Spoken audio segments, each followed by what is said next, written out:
बिस्मिल्लाहिर्रहमानिर्रहीम। अल्लाहुम्मा सल्लि व सल्लिम व बारिक अला सय्यिदिना मुहम्मद रसूलुल्लाह खातमुन नबिय्यीन सल्लल्लाहु अलैहि व अस्हाबिहि वसल्लम। ये जो बजट आया है, यकीन करें इससे बड़ा मजाक शायद ही इस कौम के साथ जो है वो पहले किया गया हो। और बहुत अफसोस है कि एक ऐसी हुकूमत ने बजट पेश किया जिसको उस बजट के पेश करने का मैंडेट ही नहीं था। एक इम्पोर्टेड हुकूमत जो कि एक बैनुल-अक़वामी मुदाखलत के बाद अमल में आई। वजह क्या थी? सबको पता है क्या वजह थी। इमरान खान साहब उन चीजों पे नहीं मान रहे थे जो बैनुल-अक़वामी ताकतें चाह रही थी। खासकर जो इमरान खान साहब खड़े हो गए कि भाई मैं मुल्क में अड्डे शड्डे नहीं दूंगा, कोई नहीं, पाकिस्तान किसी के जो है कोई खाला जी का घर नहीं है कि यहाँ से जनाब जहाज उड़ाओ तो उधर अटैक करो तो इधर अटैक करो। अगर यहाँ से आप मुझे बताएं, in the heart of your hearts how do you feel कि अगर यहाँ हम अड्डे दे देते जिस तरह माजी में हम देते रहे हैं अमेरिकन को, तो जो बड़ी मुश्किल से अमन आया है पाकिस्तान में और हजारों शहादतें फौज की, एफसी की, रेंजर्स, पाकिस्तानी आम अवाम की, पुलिस की, स्कूल के बच्चों की, उलमा की, बेशुमार शहादतें हमने दी। अमन आया, बहुत हद तक आया। अगर दोबारा यहां से ड्रोन्स उठते और यहां से अटैक्स होती अफगान सॉइल पे, आप मुझे बताएं क्या अमन जो है ये बरकरार रहता? क्या वहां से फूल भेजे जाते? अगर यहां किसी भी वजह से यहां से कोई प्लेन्स फ्लाई करते और वहां जाके बॉम्बिंग करते या कोलेटरल डैमेज होता जिस तरह माजी में अफगानिस्तान में होता रहा है, तो आप मुझे क्लियरली बताएं क्या व्हाट डू यू फील? कि सबसे पहली तो बात यह है कि अगर अमेरिका यहां से चला गया और जा रहा था तो हमारा क्या काम है कि किसी और की लड़ाई में जो है वो कूदें और पाकिस्तान को जो है एक मैदान हर्ब बना दें कि हर कोई आके यहाँ पे अपना जो है निशाना पक्का करे। कोई बम फाड़े तो कोई जनाब यहाँ आके कुछ करे, कोई कुछ करे, कोई दहशतगर्दी करे, कोई इस नाम से कोई उस नाम से। तो ये इमरान खान साहब ने अपना कोई बनी गाला नहीं महफूज किया, पाकिस्तान को महफूज किया था। तो ये जिस काम के खिलाफ ये लोग लाए गए, और मैं नहीं कहता कि जो इम्पोर्टेड हुकूमत आई है इसमें खुदा ना खास्ता सारे के सारे गद्दार हैं। नीचे लोगों को क्या पता होता है, वो तो यूज होते हैं, वो तो इस पे खुश हैं जनाब, गाड़ी पे झंडा लग गया जनाब, वो इस पे खुश हैं कि हम हुकूमती बेंचों पे आ गए, अब हमारे हल्के में गैस और बिजली के काम होंगे, रोडें बनेंगी। और भाई ये जो आप आए हो, ये जो रोडें गैसें बनेंगी, ये इस कौम के मुर्दा जमीर के ऊपर बनाओगे फिर आप। लेकिन शुक्र है हमारी कौम मुर्दा जमीर नहीं है, ये जिंदा जमीर कौम है। और वो साबित किया जो इमरान खान साहब के साथ जो है वो कौम जो खड़ी हुई 10 तारीख को जो रात को जो हुआ, उसके बाद अगली शाम को जो दुनिया निकली है वो तो लीडरलेस निकली थी। खान साहब तो बनी गाला थे, कोई इनको निकालने वाला नहीं था। वो सारे के सारे जो है वो निकले, इमरान खान साहब के लिए निकले, पाकिस्तान के लिए निकले। तो ये जो लोग आए हैं इनको तो मैंडेट ही नहीं था, ये तो एक प्लांटेड रजीम थी। ऊपर के चंद लोग उससे गेम से बाखबर होते हैं और बाकी के सारे नीचे यूज होते हैं, सारे प्यादे यूज होते हैं। तो इन्होंने बजट, जाहिर है they were not prepared for this budget, क्योंकि बजट से पहले ही ये तकरीबन बहुत से लोग अब इस बात से वाकिफ हैं कि तकरीबन अपना बोरिया बिस्तर लपेट के निकलने वाले थे। इसी वजह से इनके बहुत से लोग मिनिस्टर इनक्लेव भी नहीं गए, क्योंकि वो समझते हैं कि आरजी सी वजारतें हैं, आरजी सा सिस्टम है, आज गए कि कल गए, जी का जाना ठहर गया है।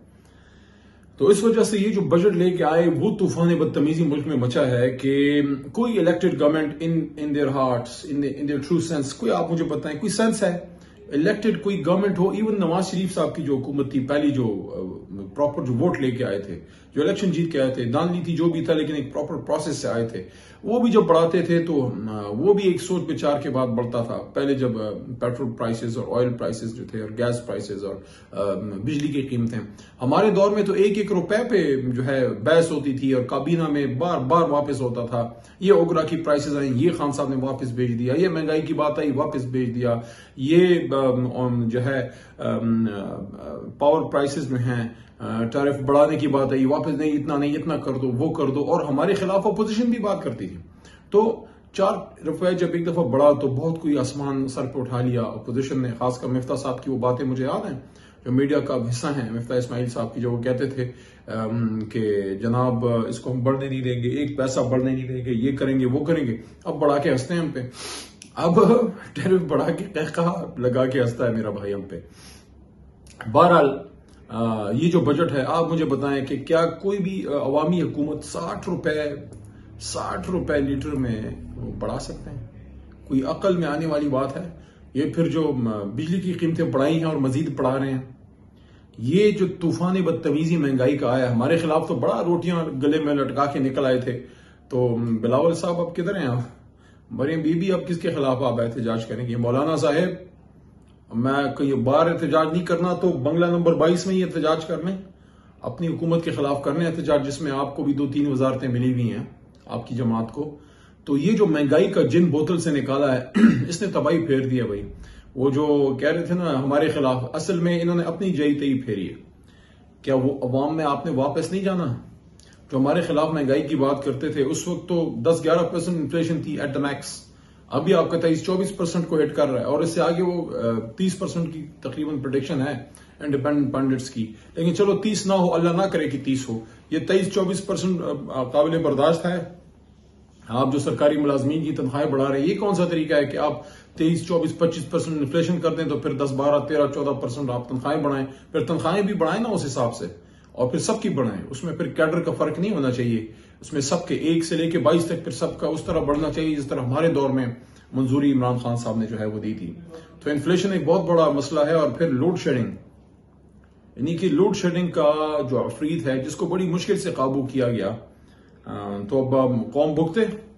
ये जो आए हैं इम्पोर्टेड, इनकी इनकॉम्पिटेंस को बड़ा ये कहते थे कि हमारे पास जनाब बहुत कोई जबरदस्त टीम है और बहुत कॉम्पिटेंट लोग हैं। तो अब देख लिया सबने कॉम्पिटेंट लोगों का। पंजाब स्पीड से आए इधर इस्लामाबाद शहबाज स्पीड, तो शहबाज स्पीड से हमने देख लिया है। शहबाज स्पीड से काम होते तो हमने नहीं देखा, शहबाज स्पीड से हमने 3-4 काम होते देखे। सबसे पहले बड़ा जबरदस्त शहबाज स्पीड से उन्होंने नैब की दरिया बना दी है कि ये जो जिस मकसद के लिए बेसिकली आए थे, ये बजट तो ऐसे इजाफी काम है ना, जैसे कोई और टाइम होता है, जैसे 5 से सुबह 9 से 5 तक की ड्यूटी होती है किसी भी शख्स की, और 5 से आगे 3 घंटे वो एक्स्ट्रा और टाइम लगाए मजबूरी में, तो ये तो और टाइम है। They are not come here to govern this country and they are not here to make good budgets because they don't have a mandate and they don't have the capability, nor they have a team, nor they have any preparation. एक ही मकसद था इनका आने का, और वो था कि जनाब नैब को चलता करें। ये कि शर्म आती है इंसान को, क्योंकि एज अ वकील मैं ये बात कर रहा हूं कि दुनिया में कौन से मुल्क में मुल्जिम काजी बनता है? दुनिया की मशहूर मैक्सिम है, और इसमें आज की हुकूमत और कल की अपोजिशन, ये आज की जो इम्पोर्टेड हुकूमत है, इनके वकला में से कोई एक वकील आके मुझे, जो इनके दोस्त हैं या इनके जो पेड वकला हैं या जो सरकारी वकला होते हैं, कोई एक मुझे चैलेंज करे इस बात पे कि वो जो मैक्सिम है कि नोबडी कैन बी जज इन देयर ओन कॉज। एक तरफ आप पे अरबों रुपए की करप्शन के केसेस हों और दूसरी तरफ आप पार्लियामेंट में बैठ के खुद इन्हीं जिन पे केसेस थे, जो कल तक जेलों में थे, जो कल तक अपना केसेस भुगत रहे थे, इंक्वायरियां भुगत रहे थे, जिनकी केसों पर केसें जो है वो लगी हुई थी अदालतों में, पेशों पे पेशें थी और केसेस कंप्लीशन के मराहल के करीब थे, सजाएं होने वाली थी, इंडाइटमेंट्स होने वाली थी, उनको लाके बैठा दिया गया और उनको इख्तियार दे दिया गया कि जनाब ये हैं आप, ये है कलम और लिखें अपनी तकदीर। वो एक अलामा का शेर तो पुराना हो गया कि की मोहम्मद से वफा तूने तो हम तेरे हैं, ये जहां चीज है क्या लौह कलम तेरे हैं। ये कोई नया जमाना आ गया है कि मुल्जिमान को इख्तियार दे दिया गया है कि ये कलम लें और जितनी चाहे आप अपनी जो है गुनाह माफ करते रहें, आपको कानून ही चेंज कर दें, वाट लगा दें पाकिस्तान में इंसाफ के निजाम के। कानून ना रहेगा बांस, ना बजेगी बांसुरी, ना रहेगा नैब, ना होगी इन्वेस्टिगेशन, तो खत्म करें फिर इस कहानी को। यानी कि आज जो अदालतों में जो केसेस हैं और जो जेलों में बेचारे सड़ रहे हैं आम लोग, जिनको किसी पे गाड़ी चोरी का केस है, किसी पे जमीन का कोई केस है, किसी पे कोई और चोरी का केस है, किसी पे कोई करप्शन स्कैम है, या किसी पे धोखाधड़ी है, या कोई फ्रॉड है, या मामूली कोई साइकिल चोर माइकल चोर है, कोई जेब कुतरा में कुतरा है। What are they doing behind bars?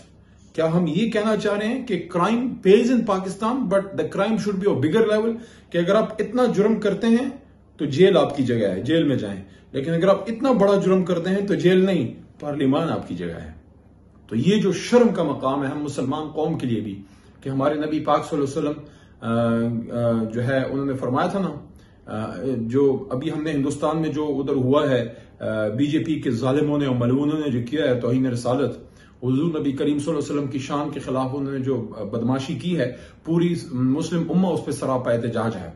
और उस पर भी मैं बात करना चाह रहा था, की भी है 1, 2, 3, 4 दफा, लेकिन मैं समझता हूं कि मैं आज की गुफ्तगू में सिर्फ ये कहूंगा कि OIC की कॉन्फ्रेंस बुलाए इंपोर्टेड PM साहब। शहबाज साहब, व्हाट आर यू डूइंग? इससे बड़ा काम कोई नहीं है। हमने अफगानिस्तान के मामले पे 2 मरतबा इजलास बुलाया था, 2-2.5 महीने के गैप में।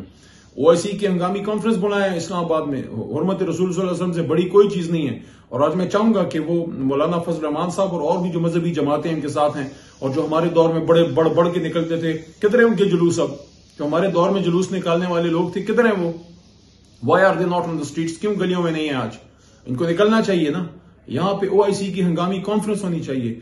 तो मैं जो बात कर रहा था वो वापस उस पर आता हूं कि हुजूर नबी करीम सल्लल्लाहु अलैहि वसल्लम ने फरमाया था कि तुमसे पहले कौमें इसलिए तबाह हुई कि ताकतवर के लिए कानून और कमजोर के लिए और होता था।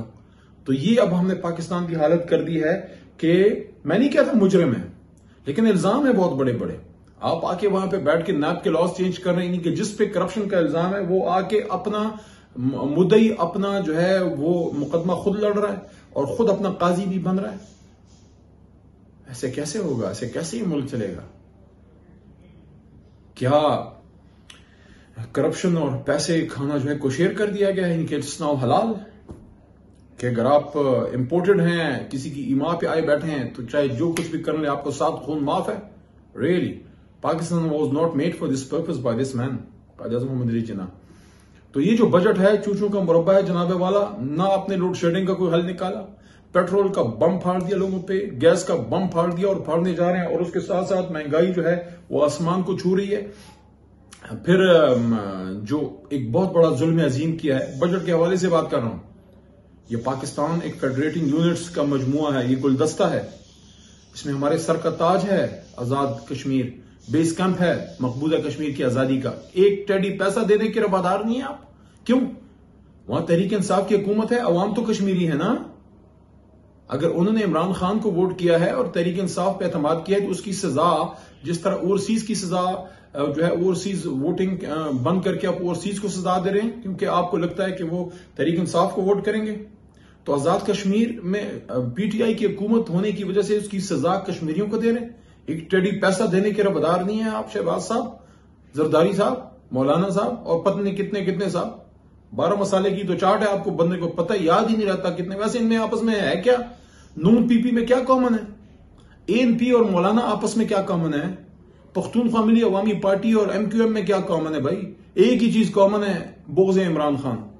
पहले बोग़ मुआविया होता था, अब बोग़ इमरान खान है। बोग़ इमरान खान में सारे इकट्ठे हो भाई आप, तो उसकी सजा कश्मीरियों को तो मत दो। ये तो कोई मोदी भी आके, अल्लाह ना करे मोदी भी आके जो है तो वो कुछ ना कुछ दे ही देगा। आप ये कर रहे हैं क्योंकि वो सजा दे रहे हैं कि दे वोटेड फॉर तहरीक इंसाफ। ये आपके जो है वो जमहूरियत है। और बड़ी बात करते हैं कश्मीर की जो है बिलावल साहब, आप बड़ा चैंपियन बनते हैं कश्मीर कॉज की। ये कर दिया आपने कश्मीरियों को, और जो गिलगित बल्तिस्तान को भी टेडी पैसा देने के रवादार नहीं है क्योंकि वो तहरीक इंसाफ की हुकूमत है। और वहां जो फाटा के साथ किया है, एक्स फाटा ट्राइबल एरियाज का फंड मरकज से काट दिया गया, कम कर दिया गया। क्या ये सारी जिम्मेदारी जो है वो खैबर पख्तूनख्वा के वजीर आला की है? ये महमूद खान की तो सिर्फ रिस्पॉन्सिबिलिटी नहीं है। ये तो जब हमारी तरमीम हुई थी आईनी और उसके बाद फाटा को एमलगमेट किया गया, शामिल किया गया, पूरे पाकिस्तान ने, सिंध, बलोचिस्तान, खैबर पख्तूनख्वा, पंजाब, सब ने कमिट किया था, और फेडरेशन ने, मरकज ने, कि हम फाटा को उठाएंगे और फाटा को खत्म करके जब ट्राइबल एरियाज को खैबर पख्तूनख्वा का हिस्सा बनाया गया, आईन पाकिस्तान के तहत लाया गया, FCR को खत्म किया गया। तो ये तोहफा दिया आपने ट्राइबल एरियाज के गरीब पश्तूनों को जो पाकिस्तान के बगैर वर्दी के मुहाफिज हैं, पाक फौज के शाना बशाना लड़ते रहे, पाकिस्तान की बका के लिए कुर्बानियां दी हैं। तो शहबाज साहब, दिस इज व्हाट ये। तो अब आप मुझे बताएं, क्या ये कौम ये डिजर्व करती है? क्या ये कौम इससे बेहतर डिजर्व नहीं करती? क्या गलत था इमरान खान साहब के दौर में? हम पे बड़ा इल्जाम लगता था अपोजिशन की तरफ से, आज सारी वो चीजें खुद कम है। महंगाई हमसे डबल कर दी, लोड शेडिंग हमसे जनाबे वाला वो डबल कर दी। साथ साथ आपने जो है घी की प्राइसेस देख लें, ऑयल की जो है, चीनी की देख लें, दालों की देख लें, आप पर यूनिट बिजली की वो देख लें, किराए देख लें, एवरीथिंग इज स्काई रॉकेटिंग। और सबसे जो बड़ा नुकसान है, जो CPEC पे खान खड़ा था मजबूत, where is CPEC authority now?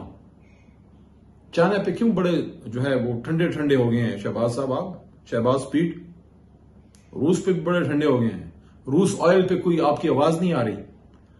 ये इस तरफ जो आपकी खामोशी है और अमेरिका की तरफ गर्मजोशी है, तो ये खुला तजाद नहीं है शहबाज साहब?